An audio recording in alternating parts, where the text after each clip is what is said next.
Hey everybody, JC here with another T&I toy review. And for today's review, we're going to take a look at a couple of new DC Comics Multiverse 4-inch Batman Arkham video game figures from Mattel Toys. We're going to take a look at the Arkham Knight figure from the upcoming Arkham Knight video game, and then the Hush figure from the Arkham City video game. And these figures come packaged in the same kind of standardized packaging we've seen with all the Multiverse figures from Mattel. You've got that orangey red card back. You've got the DC Multiverse logo up at the top with the various Batman video game logos. It tells us at the top of the packaging that these are highly detailed and authentic and for adult collectors, which is basically just marketing BS. There's really not anything terribly highly detailed over a regular action figure. And these seem to be geared just as much for kids as they are for adult collectors. Though I guess the video games are maybe a little bit more adult oriented. I don't know, but anyway, and then you've got images of the characters from the games off to the side, the figures clearly displayed on the card backs, and then the name of the characters down below. Then on the back of the packaging, we again have looks at the characters from the video games, a little brief bios for each character, a little bio about the Multiverse line itself, and then a look at other figures in the line. Okay, so let's get these open and take a look at what's inside. Okay, so here's a look at the two figures outside of the packaging. Now, between these two figures, I kind of prefer the Hush figure. First of all, I don't know a whole lot about the Arkham Knight character as of yet because the game hasn't been released, won't be out until June. So I don't really know much about this guy. He comes with one accessory. He comes with this rifle, which is kind of pointless with this figure, to be honest. He basically only has one hand that can hold the weapon at all. The other hand is closed-fisted. His left hand is closed-fisted, so you can only get the rifle in one hand. And then because of the lack of articulation on these, you can't really get him into any kind of cool rifle, two-handed rifle holding poses, even if he had the other hand was open. So basically, he's got this really big long rifle that he can just kind of hold straight out, which looks kind of silly. The rifle itself, it's kind of a soft rubber plastic. It's just a plastic gray and not a whole lot of detail. Definitely not much in the way of paint apps on this. The sculpting detail, I guess, is okay. I assume this is it looks like some kind of sniper rifle that I guess he uses in the video game at some point. The detail on the figure isn't too bad, especially for this size scale of figure, at least based on what the few images I've seen of the character from the promo art for the game. So he's got this weird logo on his chest, and then he's got some kind of red and black camo on his legs and his lower chest area, and then he's got some armor pieces on his upper body, which are different color. They're almost like a dark blue almost. And then the mask itself seems to be a black color, and then these earpieces on the side are almost a dark silver.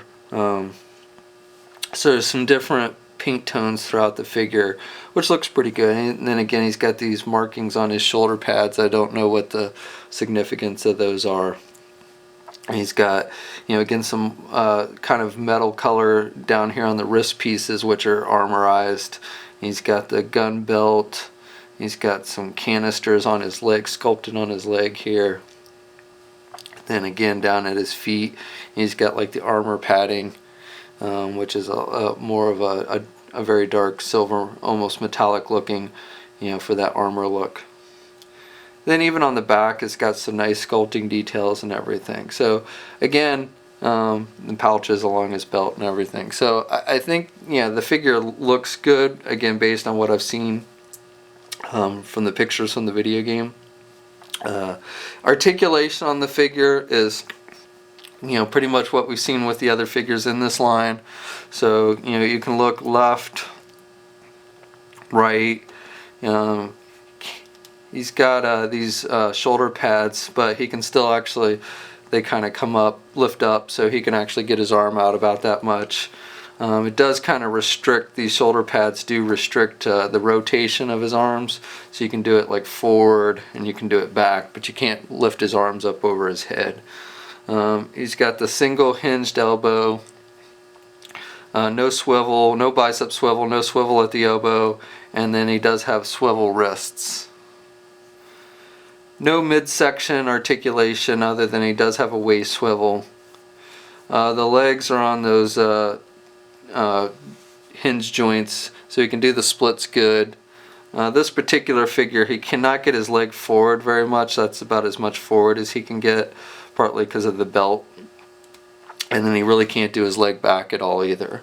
Does have a bicep swivel, or a thigh swivel I mean, and then he has single hinged knees, so he can bend his knee about that much. And then there's no ankle articulation on this figure, and he has 2 peg holes on the bottom of his feet. Okay, so the figure stands, the Arkham Knight figure stands just a little bit over 4 inches tall. Seems to be in pretty good scale with the other figures in this line. Here he is next to the Batman figure from the first Multiverse wave, and you can see they're about the same height. Batman maybe with his ears are a little bit taller, but for the most part they're about the same height. Here he is with next to another Batman figure. This was the one released in the deluxe set with Grundy, I believe. And again, you can see they're about the same height. Here he is next to a larger scale figure in the line, the Bane figure, and you can see Bane is definitely taller than the Arkham Knight. And then just for one more size comparison, here he is next to the deluxe Solomon Grundy figure, which Grundy is definitely much taller. Okay, so here's a look at the Hush figure. I like this figure a little better. He's got working gun holsters, which we typically don't see in this line, which I like. He's got the coat, which is a separate piece except for on the arm. So you can take off the vest part of the coat, but he would still have the sleeve, so it would look kind of funny. The detail on the figure though is pretty good. He's got this, ridges sculpted on his chest, and you got the silver H like you see in the game for Hush. And he's got the gun, he's got some straps, which actually, when you move the coat, or kind of just go across his chest. So that's, I would think this should go like down below his, under his arm or something. So I don't know if they just kind of stopped it because it's covered by the coat, that area is covered by the coat, or what. And then same for the straps that are sculpted down towards the lower part of his body. So when you have the coat on, it looks fine, but when you pull the coat back, it looks a little fun. Those straps that are sculpted on his chest look a little funny.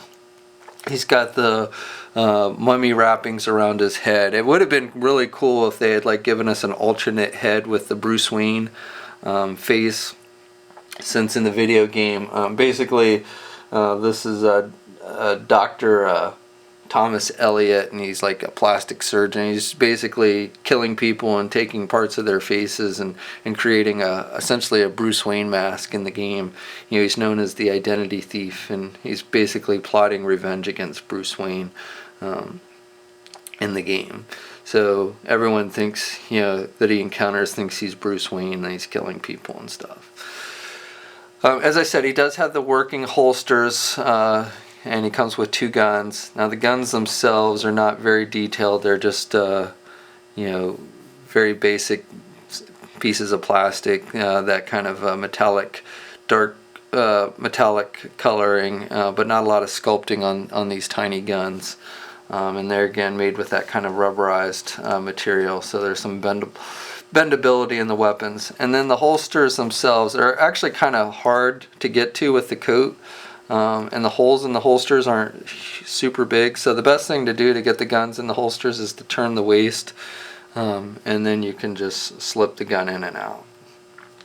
And again, he's got 2 of those.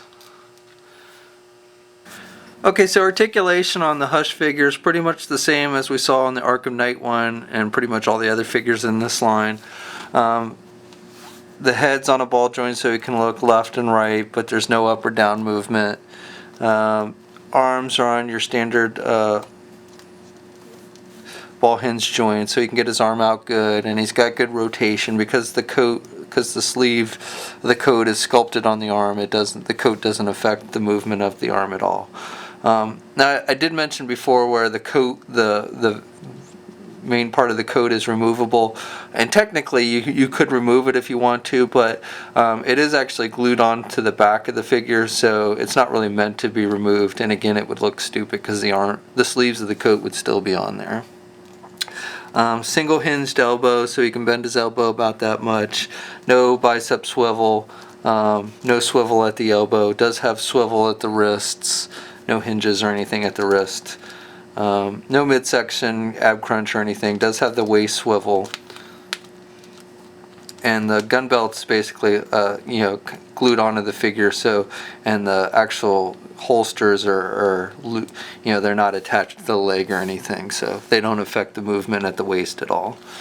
He's got those hinges for the legs, so he can do the splits pretty good even with the jacket, and he can get his leg forward pretty good.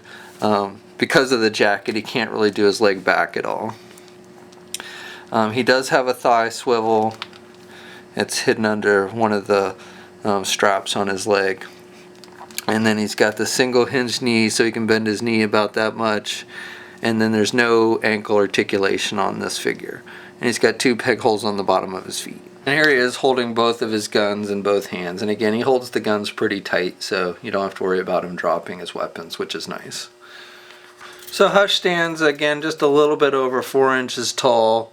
Again, pretty good scale with the other figures in the line. Here he is next to that first series Batman figure, and you can see they're about the same height as I'm pretty sure they were in the video game. And then just for some other comparison, here he is next to Black Mask, and then next to the Red Hood figure. And they're about the same height, so overall scale wise. And then just for a larger scale, here he is next to Bane. Okay, so that's my review. Overall these are not bad looking figures. I could go off on the lack of articulation, which hurts them, but at this point, if you're still interested in this line, then you have to be aware that these figures aren't super articulated, which kind of limits their posability. So, but they look good. The paint apps are pretty decent on these. Again, the accessory, this large rifle for the Arkham Knight, is kind of a waste because you can't really do anything with it. I don't know if he uses any other weapons in the video game, but if he had like a pistol or something, that probably would have worked better than this rifle that he really can't do anything with. But the figure itself, again, I don't know anything about the character, but the figure itself looks pretty good to from the few images I've seen. And then I like the Hush figure. I think it looks really good. I like the working holsters. I like that he has the 2 guns that are removable from the holster. I would have, again, it would have been cool if they'd given us an alternate head with the Bruce Wayne, the cut up Bruce Wayne face, but otherwise, I think this is a pretty good figure. So these figures are hitting shelves now. You can find them at places like Target. They're running about $12, $11. So the prices actually aren't too bad on these. And like I said, if you can get past the limited articulation, then I think you can enjoy these figures. So that's my review. I hope you like it. As always, we ask, if you're so inclined, please like the video, leave a comment, let us know what you think. If you haven't already, please subscribe. Really appreciate it when you guys subscribe to the channel. And until next time, and there is a full gallery of images for both of these figures up on toynewseye.com. There's a link in the description below for that. And so until next time, I'll catch you guys later.